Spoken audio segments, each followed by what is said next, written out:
Поаплодировали, поаплодировали. Давайте поддержим! Теплее стало, не правда ли?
В качестве жертвы или требы богам в костер кидают крупу, конфеты, пряники, печенье. Вот это и есть человеческие жертвоприношения, потому что это же ведь человек приносит жертву, а не кошка или собака. Через огонь проще передать требы наверх нашим предкам и богам. И наши предки верили, что как только зерно попадает в пламя, боги их слышат.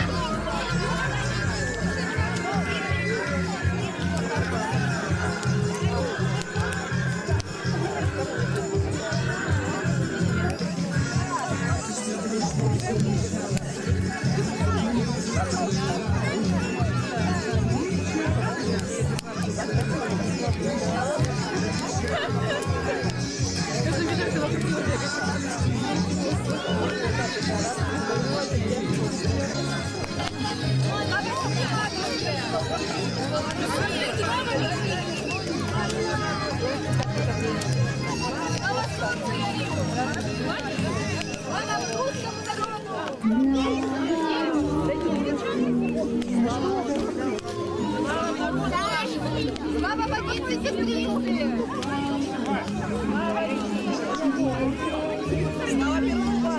Слава богам и предкам нашим! Слава людям добрым! Что тут делаем, видите?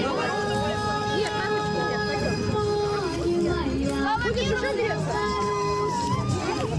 Слава детям земли!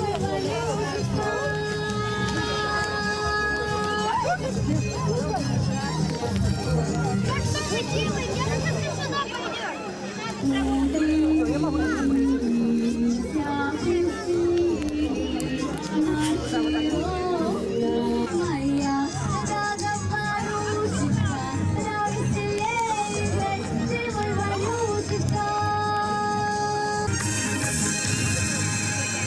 Не гордись, мой ненаверно говорю. Сам гармоши моносики, да золоченые, да дяди вещи песенки, аккомпанемент. А соседка Танечка долго снес на лавочке. Свою напряжу по белу свету брожу, на всякую правду ищу. Они в губы. А я люблю сладкое. Да. Ой. А вон там где-то было, а если было, то закончилось. А никто нас забыл.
Давно я здесь не был, упаду на траву, гляну я с неба и пойму, что живу.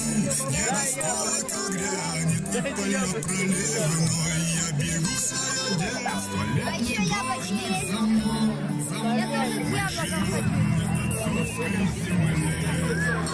Внуки снова тысячелетия, это море пахали сирени на сыны. Отцовской земле наши дети, славянские дети.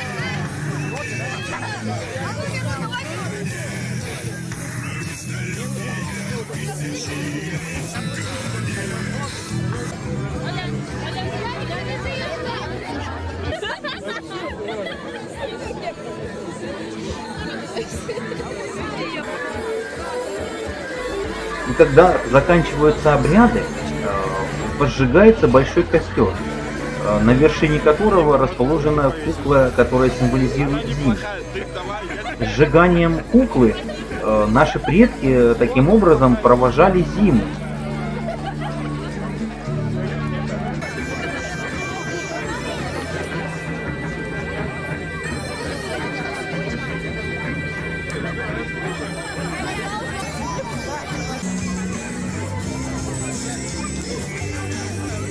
Вера наших предков была не просто религией. Если быть точнее, у наших предков не было религии в том понимании, как воспринимается это сейчас.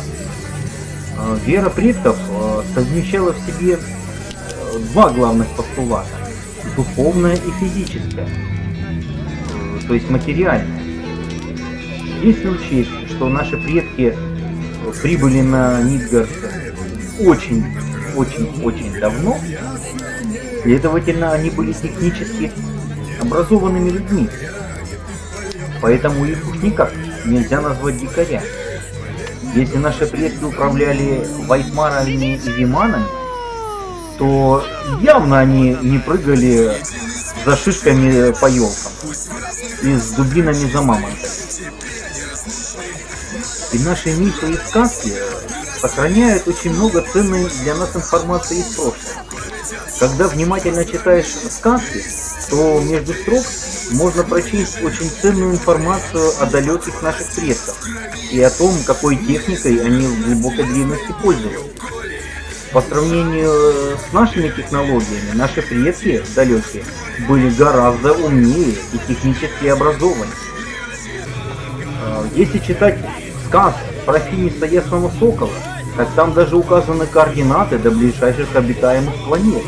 И верить после этого, что мы произошли от господина Адама или от дарвинских мартышек, ну уж никак не получается. И все больше и больше попадаются, в том числе и в южном регионе, многие артефакты, которые противоречат официальной науке о том, что в частности русские являются гостями на Кавказе. Археологические находки опровергают эту глупую теорию. Очень часто попадаются на Северном Кавказе такие артефакты, которые очень сильно противоречат официальной науке. На этих артефактах это могильные плиты, посуда, оружие, на которых имеется руническое письмо и русские буквы современного алфавита. Но датировка этих надписей говорит о том, что официальная историческая наука, откровенно говоря, лжет. Иногда попадаются камни, которые имеют рунические надписи, и не только. Помимо руницы, наши предки пользовались и так называемыми глаголицами или современным письмом. И такие надписи очень часто присутствуют на многих археологических находках. Но зачастую недобросовестные археологи либо боятся обнародовать это, либо сразу уничтожают подобные находки. Либо они лишатся, как говорится, своих степеней и званий, если они хотя бы раз обнародовают эти находки. И подводя вышесказанное, к завершению хочется сказать следующее. Проявляйте, дорогие друзья, здравомыслие.